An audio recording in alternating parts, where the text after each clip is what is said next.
Amina était figée sur place, son cœur battant à tout rompre. L'image de la silhouette déformée aux yeux rouges restait gravée dans son esprit. Tremblante, elle se redressa, les pieds trempés par l'eau répandue. Elle recula lentement vers sa maison, le regard fixé sur le seau renversé. Mais au moment où elle tourna les talons pour entrer, elle entendit une voix grave, rauque, presque inhumaine, murmurer derrière elle. « Tu as lavé le linge des morts, la nuit, Amina. » Amina se retourna brusquement. Il n'y avait personne. Mais la voix résonnait encore dans sa tête. Elle se précipita à l'intérieur de la maison, ferma la porte à double tour et se colla contre le mur, son souffle saccadé. Sa mère, réveillée par le vacarme, accourut. « Amina, que se passe-t-il » Amina raconta tout, chaque détail.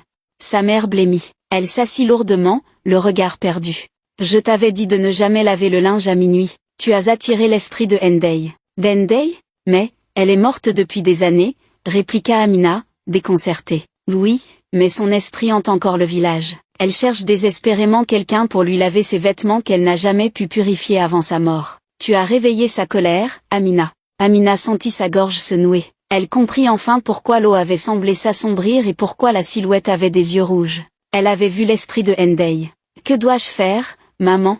Comment me débarrasser de son emprise ?» Sa mère se leva, s'approcha d'une vieille étagère et en sortit une amulette en bois. « Cette amulette t'aidera à te protéger cette nuit, mais demain, tu devras aller à la tombe de Ndeye, y déposer une calebasse d'eau bénite et y brûler un tissu blanc. » Amina hocha la tête, ses mains tremblantes serrant l'amulette. La nuit fut longue, chaque ombre semblant prendre forme, chaque bruit semblant murmurer son nom.